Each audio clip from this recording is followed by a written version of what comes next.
Kei te hari koa ngā kai patuahi I te matapai huarere mo te pōnei, I te mea mā te ua e māmā ke ai pea ārātau mahi I te pōtiri papa o Guy Fawkes.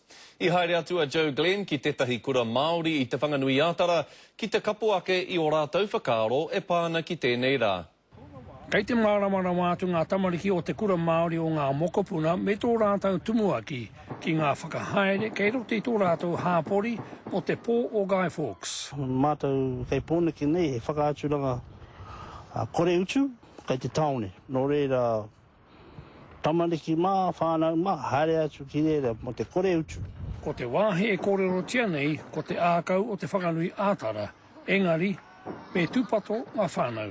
Tōku mahanga tangata haurangi ngā taiohi pere tomata whakeke kawe ana I te waipiro o mā tumuanga prihimana timatai ngā raru no reira ai tūpato moera mo mahi. He aikia nepia takuira mita he pō mo te whānau.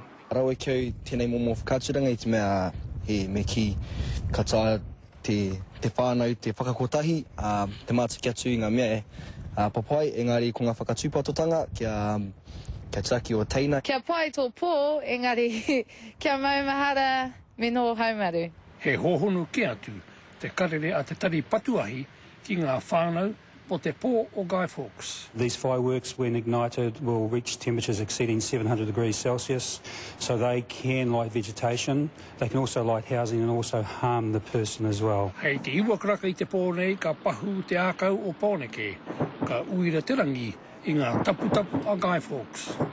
Joe Glenn, Te Karere.